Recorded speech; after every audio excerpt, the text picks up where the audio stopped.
Chemical reactions and equations 2 से 3 marks के fixed questions हर साल एग्जाम में आते हैं और एक बार कॉन्सेप्ट समझ लिया तो ये चैप्टर से फुल मार्क्स पक्के। So let's make it super easy step by step. कभी सोचा है दूध से दही कैसे बनता है या लोहे पर जंग क्यों लग जाता है? देखिए, ये कोई जादू नहीं है, ये है प्योर केमिस्ट्री। तो आज हम इसी केमिकल रिएक्शंस की फैसिनेटिंग दुनिया में गोता लगाने वाले हैं। ये वो प्रोसेस हैं जो हमारे आसपास की हर चीज को बदल देती हैं। ये बदलाव की कहानी है और चलिए इस कहानी को मिलकर समझते हैं। मतलब खाना पकाने से लेकर लोहे में जंग लगने तक हमारी दुनिया तो लगातार बदल ही रही है। पर सवाल यह है कि इन बदलावों को, इन चेंजेस को हम डिस्क्राइब कैसे करें एक एक डिटेल के साथ। बस यहीं पर केमिस्ट्री यानी रसायन विज्ञान सीन में आता है। ये हमें इन सारे बदलावों को समझने के लिए, समझिए, एक सीक्रेट लैंग्वेज सिखाता है। और हां, एक बात और, हमारे साथ आखिर तक जरूर बने रहिएगा क्योंकि इस पूरी बातचीत के एंड में मैं एक बहुत ही इंटरेस्टिंग सवाल पूछने वाला हूं। इससे पता चलेगा कि आपने आज कितना कुछ सीखा। देखते हैं आप उस चैलेंज को एक्सेप्ट करते हैं या नहीं। तो ठीक है, चलिए शुरू करते हैं। ये रहा आज का हमारा रोड मैप। सबसे पहले जानेंगे कि आखिर ये केमिकल चेंज होता क्या है, फिर इक्वेशंस की लैंग्वेज सीखेंगे, इसके बाद बात करेंगे कंजर्वेशन के नियम की, फिर 5 मेन रिएक्शन टाइप्स को समझेंगे और आखिर में देखेंगे कि ये सब हमारी रियल लाइफ में कहां और क्यों मैटर करता है। तो शुरू करते हैं पहले सेक्शन से। केमिकल चेंज आखिर है क्या? मतलब हम सिर्फ देखकर कैसे बता सकते हैं कि कोई फंडामेंटल, कोई बुनियादी बदलाव हुआ है? देखिए, यहां पर फिजिकल चेंज और केमिकल चेंज के बीच का फर्क समझना बहुत जरूरी है। फिजिकल चेंज में बस फॉर्म बदलता है, चीज वही रहती है। जैसे बर्फ पिघलकर पानी बन गई, है तो वो H2O ही, राइट? लेकिन केमिकल चेंज में एक पूरी की पूरी नई चीज बन जाती है जिसकी प्रॉपर्टीज भी एकदम अलग होती हैं। जैसे कागज का जलना, जलने के बाद वो राख बन जाता है। अब आप उस राख से वापस कागज तो नहीं बना सकते। बस यही है असली केमिकल चेंज। तो इस बदलाव के पीछे जो प्रोसेस है, जो इंजन है, उसी को हम केमिकल रिएक्शन कहते हैं। ये वो प्रोसेस है जिसमें कुछ सब्सटेंसेस, जिन्हें हम रिएक्टेंट्स कहते हैं, एक ट्रांसफॉर्मेशन से गुजरते हैं और फिर नए सब्सटेंसेस बनाते हैं जिन्हें हम प्रोडक्ट्स कहते हैं। सिंपल। अच्छा, तो हमें पता कैसे चलेगा कि कोई केमिकल रिएक्शन हो भी रहा है या नहीं? इसकी कुछ क्लियर साइंस हैं।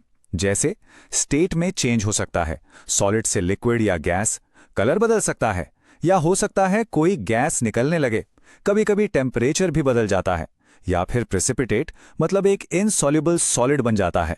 इनमें से कुछ भी दिखे तो समझ जाइए कि रिएक्शन हो रहा है। चलिए अब आते हैं दूसरे सेक्शन पर, द लैंग्वेज ऑफ इक्वेशंस। अब जब हम रिएक्शन पहचान सकते हैं तो अब ये सीखते हैं कि केमिस्ट इस पूरी कहानी को कागज पर लिखते कैसे हैं। तो जैसा मैंने पहले बताया, हर रिएक्शन के 2 मेन पार्ट्स होते हैं। रिएक्टेंट्स, ये वो सब्सटेंसेस हैं जो रिएक्शन शुरू करते हैं और इन्हें हम इक्वेशन के लेफ्ट साइड में लिखते हैं। और प्रोडक्ट्स, ये वो नए सब्सटेंसेस हैं जो रिएक्शन के बाद बनते हैं और इन्हें हम राइट साइड में लिखते हैं। और इस पूरे सेटअप को, रिएक्टेंट से प्रोडक्ट्स बनने की कहानी को, हम एक केमिकल इक्वेशन के जरिए दिखाते हैं। आप इसे एक तरह की रेसिपी समझ सकते हैं। ये इक्वेशन हमें सिंबल्स और फॉर्मूलाज का इस्तेमाल करके बताता है कि कौन से इंग्रेडिएंट्स यानी रिएक्टेंट्स हैं और उनसे क्या डिश यानी प्रोडक्ट्स बनेंगे। ओके, अब आते हैं हमारे तीसरे सेक्शन पर, और ये केमिस्ट्री का शायद सबसे इंपॉर्टेंट रूल है, द लॉ ऑफ कंजर्वेशन। ये एक ऐसा फंडामेंटल नियम है जिसे कोई भी केमिकल इक्वेशन तोड़ नहीं सकता। ये नियम कहता है, मास can neither be created nor be destroyed in a chemical reaction. मतलब बहुत सिंपल है, एक रिएक्शन में ना तो कुछ नया मास बनता है और ना ही डिस्ट्रॉय होता है।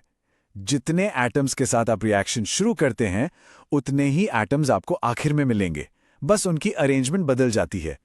कुछ भी, लिटरली कुछ भी गायब नहीं होता। और इसी वजह से हमें इक्वेशंस को बैलेंस करना पड़ता है। तो इक्वेशन को बैलेंस करते कैसे हैं? चलिए इस एग्जाम्पल से समझते हैं। सबसे पहले आप रिएक्टेंट्स और प्रोडक्ट्स दोनों तरफ मौजूद सारे एलिमेंट्स की एक लिस्ट बनाइए। यहां हमारे पास हैं Fe, H और O। स्टेप 2, दोनों तरफ हर एलिमेंट के एटम्स को काउंट कीजिए। स्टेप 3, अब आता है मेन पार्ट। हम फॉर्मूलाज के आगे नंबर्स लगाते हैं, इन्हें कोएफिशिएंट्स कहते हैं। ताकि दोनों तरफ एटम्स का काउंट बराबर हो जाए और आखिरी में एक फाइनल चेक कर लीजिए कि सब कुछ परफेक्टली बैलेंस्ड है। ऑलराइट, अब आते हैं सेक्शन 4 पर, 5 की रिएक्शन टाइप्स। देखिए, दुनिया में लाखों रिएक्शंस होते हैं, लेकिन ज्यादातर सिर्फ 5 मेन पैटर्न्स को फॉलो करते हैं। चलिए केमिकल चेंज की इन 5 मुख्य कहानियों को समझते हैं। पहला टाइप है कॉम्बिनेशन रिएक्शन। फॉर्मूला सिंपल है, A + B गिव्स AB।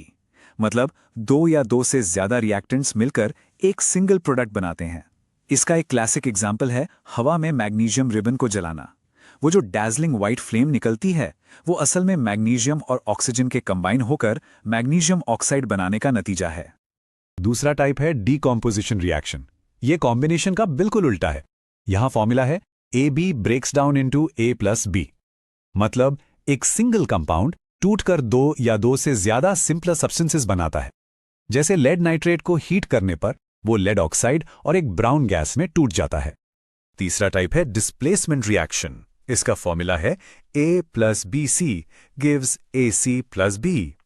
इसमें होता क्या है, एक ज्यादा रिएक्टिव एलिमेंट कम रिएक्टिव एलिमेंट को उसके कंपाउंड से डिस्प्लेस कर देता है, मतलब उसकी जगह ले लेता है। इसका सबसे कॉमन एग्जाम्पल है जब हम लोहे की कील को नीले कॉपर सल्फेट सॉल्यूशन में डालते हैं। सॉल्यूशन का रंग हरा हो जाता है क्योंकि ज्यादा रिएक्टिव आयन कॉपर को उसकी जगह से हटा देता है। चौथा टाइप है डबल डिस्प्लेसमेंट रिएक्शन। यहां पार्टनर्स स्वैप होते हैं। फॉर्मूला है AB + CD gives AD + CB। Basically 2 compounds अपने आयन्स को एक्सचेंज कर लेते हैं। जैसे जब बेरियम क्लोराइड और सोडियम सल्फेट के सॉल्यूशंस को मिक्स करते हैं तो वो फौरन एक सफेद सॉलिड बनाते हैं जिसे हम प्रेसिपिटेट कहते हैं। ये इस रिएक्शन का एक की साइन है। और पांचवा, रिडॉक्स रिएक्शंस। रिडॉक्स का मतलब है रिडक्शन एंड ऑक्सीडेशन। ये सब कुछ इलेक्ट्रॉन्स के ट्रांसफर के बारे में है। ऑक्सीडेशन का मतलब है लॉस ऑफ इलेक्ट्रॉन्स और रिडक्शन का मतलब है गेन ऑफ इलेक्ट्रॉन्स। ये रिएक्शंस हमारे चारों तरफ हो रहे हैं। लोहे पर जंग लगने से लेकर हमारे सांस लेने तक सब रिडॉक्स ही है। और अब हमारा आखिरी section, reactions in a world.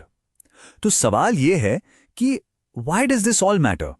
ये सब जानने का पॉइंट क्या है? क्योंकि केमिकल इक्वेशंस सिर्फ सिंबल्स नहीं है, ये मैटर यानी पदार्थ के बदलने की यूनिवर्सल लैंग्वेज है। इसी लैंग्वेज को समझकर हम नई दवाएं बना पाते हैं, पोल्यूशन कंट्रोल कर पाते हैं और हमारी दुनिया को शेप करने वाले ट्रांसफॉर्मेशंस को प्रिडिक्ट और कंट्रोल कर पाते हैं। और अब जैसा वादा किया था, आपके लिए एक चैलेंज। ध्यान से सुनिएगा।